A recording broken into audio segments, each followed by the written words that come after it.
पौराणिक कथाओं के अनुसार महाभारत युद्ध में लाखों योद्धा वीर गति को प्राप्त हुए थे। बचने वालों में पांडवों से 15 और कौरवों से 3 योद्धा थे।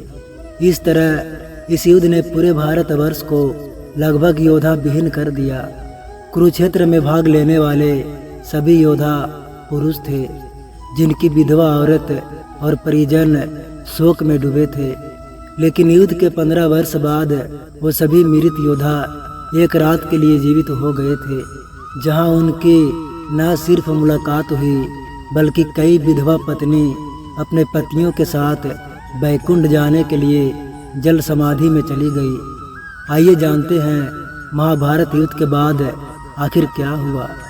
दोस्तों नमस्कार, एक बार फिर से स्वागत है आप सभी को हमारे चैनल में। दोस्तों अगर वीडियो पसंद आए तो लाइक ज़रूर कर देना। महाभारत के आश्रमवासी पर्व के 33वें अध्याय में वर्णन है कि युद्ध के बाद युधिष्ठिर हस्तिनापुर के नरेश बने और 5 भाइयों के साथ राजकाज चलाते हुए पिता धृतराष्ट्र, माता गांधारी और कुंती की सेवा करने लगे। सेवा से प्रसन्न धृतराष्ट्र गांधारी करीब 15 वर्ष में अपने पुत्रों के शोक से उबर गए। मगर एक दिन धृतराष्ट्र ने युधिष्ठिर से कहा कि पुत्र, हम बचा जीवन वन में बिताना चाहते हैं, हमें जाने दो। इस पर युधिष्ठिर दुखी हो गए, लेकिन विदुर के समझाने पर मान गए। अगले दिन धृतराष्ट्र, गांधारी, कुंती, विदुर और संजय तपस्वी का रूप धरकर वन चले गए। इस बीच पांडवों की देखभाल से हस्तिनापुर की प्रजा खुश थी, मगर युद्ध में विधवा हुई स्त्रियां अक्सर शोक में रोती रहती थी।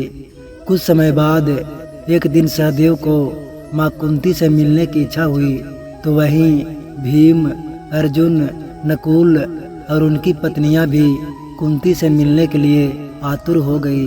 अगले दिन पांडव द्रौपदी को लेकर वन के लिए निकले तो हस्तिनापुर के निवासी भी उनके साथ जाने लगे। इनके साथ उन योद्धाओं की विधवा भी थी जिनके पति महाभारत युद्ध में मारे गए थे। वन पहुंचकर जनता भी धृतराष्ट्र और कुंती के आश्रम के आसपास रहने लगे।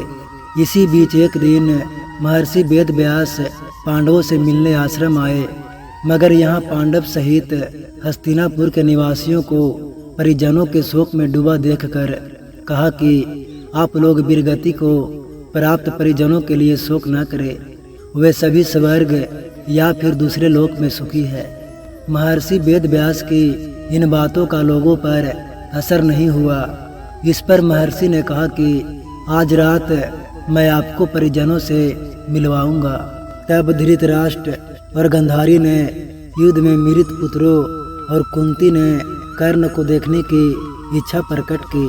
द्रौपदी ने कहा कि मैं भी परिजनों को देखना चाहती हूँ। आश्रम गंगा तट पर था।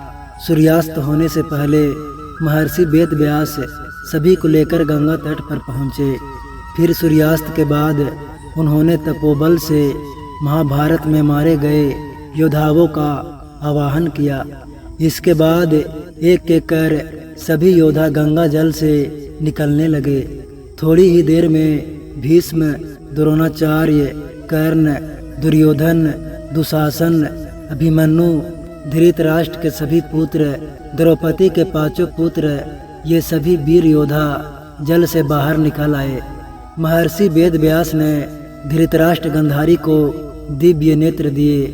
मृत परिजनों को सामने खड़ा देख पांडव समेत हस्तिनापुर के सभी निवासी खुश हो गए। फिर सभी ने परिजनों से बात की। तब विश्वास हुआ कि उनके परिजन मृत्यु लोक के सभी कष्टों से मुक्ति पाकर अपने अपने लोकों में रह रहे हैं। इसके बाद सभी के मन भरा शोक खत्म हो गया।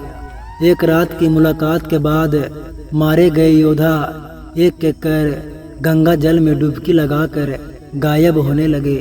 यह देख महर्षि व्यास ने विधवा स्त्रियों से कहा कि जो स्त्रियां पति के साथ उनकी लोक जाना चाहती है, वे गंगा जल में जीवन त्याग कर सकती है। इतना कहते ही सभी विधवा स्त्रियों ने गंगा जल में डुबकी लगाकर जीवन त्याग दिया। और पति के लोक चली गई।